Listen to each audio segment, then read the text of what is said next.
Join me right now on Kumite Radio is Kevin Park, featherweight prospect coming out of Korea. He'll be fighting on November 24th at Arzalet 4 in Seoul for the interim featherweight title versus Bruno Roverso. What's going on, Kevin? Hey, what's up? Now, not many people know about you, so I wanted to ask you, when did you start your martial arts? Well, martial art started in 2004. I started with just club street fighting. Actually, it was like kind of legal, but yeah, it's just like the challenge. So that was my first. You were part of Team Tackle for a while back in the day, right? Could you talk about that time? Yeah, I joined the team tackle around at the end of '07. Mhm. But the team tackle is basically about heavyweight fighters. So at that time, I was like basically just like this. I was like pretty bantamweight and featherweight-ish, around like 135 pounds usually. So I had to eat a lot and gain. Yeah, that was some experience. How was it training with just all like light heavyweights and heavyweights all the time? Yeah, usually my sparring partner is like 130 kilogram-ish. So it's like just heavy, you know? It's just, yeah, they're just always whooping my ass. But still, I was pretty young. I was still in high school. So it was a good experience. It's a lot of learning. What kind of benefits did you have, at such a young age to be training with a guy that is 130 kilograms? Benefits. Yeah, I take this MMA thing as a more like a combat, war, not a sports. So I was just like, mm, let's say, mentally helped a lot Mhm. to make me stronger inside and then outside.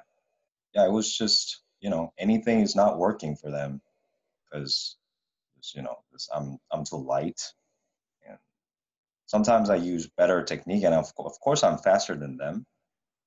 When we spar, I hit them more, but still, the damage wise, it's pretty different. So that's why I started to gain. I was around like almost 200 pounds. Oh, at that But time. yes, but as you know, I'm like 5 feet 4 inch tall. So it's like, yeah, when I like to try to like run, like 3 minutes jogging was already hurting my calf. So I was like, oh, okay. I got a lot of power, but this is not my thing. So I cut my weight again and just joined another team. Now, that was many years ago. Where do you train out of now, and what team do you represent? Uh, so I'm coaching the striking gym called CK Gym, and now we have like CK Gym and Hyon Gym and Team Poma. It's like we call it Team TCP. So basically, yeah, it's like hard to tell because I took a long break and I just joined this gym again last year. So should I call it a team? I'm a little bit confused, but it's definitely a kickboxing gym, but it's hard to tell. It's not. I don't think it's like it's the atmosphere is pretty different from like my old team, such as Team Tackle or like Korean Top Team and stuff. Why did you decide to come back after taking such a long break? Yes, I was a R&B hip hop singer, so I was keep singing, just performing my show. But I'm just looking at YouTube videos of fighting, and stuff, and just still when I watch it, my adrenaline is just keep rushing. So I'm like, oh yeah, I kind of feel like I should do it again. So and then I was just last year I started with just freestyle wrestling competition of Korea, and I got the gold medal. So I was like, oh, I'm still alive. So, and I said just called my the chairman of the kickboxing association, and I did the kickboxing tournament, and I got the gold medal again. So I was like, all right, I feel like I should do MMA again, but not this time, not the illegal cage fighting, just professional legal cage fighting. So I did a lot, couple of semi-pro, the MMA fighting, called like F2 MMA. Yeah, that was the beginning of my new chapter of MMA life. You made your professional debut at Arzalet 3 last summer. You fought Bellator veteran Kleber Luciano. You finished him easily in 38 seconds. Did that fight happen as you expected? Yes, somehow it was very weird, but yes. You have like this unusual flow in the cage, and Yeah. your style is different from traditional Muay Thai or kickboxing. Could you describe your style? Yeah, my style is, well, actually, I investigate a lot of, fighting technique from like, such as Tekken, the PlayStation game, and sometimes like comic book. I'm pretty sure many fighters are actually doing that. But I was like pretty into it since I was in middle school. And that just made me, and like, I don't know, I feel comfortable when I'm doing like my own flow. So I started with Muay Thai and kickboxing. That's true. But yeah, because of a lot of investigating a game techniques and stuff, and so that's why I'm so different, I think. So you're basically creating a video game character for yourself. I guess, yeah. All right. You fought in a small cage in a nightclub, like Yes. Octagon. It's the biggest nightclub. It's the best nightclub in Seoul. How was that feeling? Yeah. Well, I gotta say it was remarkable. The atmosphere, and it's pretty unusual because normally in an MMA fight, the audience were like around us. But this time, audience were like in the second floor and third floor, like looking down on me. I'm like, whoa, what is going on here? And just it's like kind of like comic book, right? So I liked it even more. Yeah, that was It was pretty kind cool. of like a movie. Yeah, it was like a movie, like fighting movie, some like undisputed or something. Yeah, it was. Now you're going to return back to that same place, back to the same promotion. You're going to fight for the interim featherweight title against Bruno Roverso. What do you know about your opponent? Oh, yeah, I typed his name in YouTube. Actually, a lot of fight came out, so I watched a couple of video.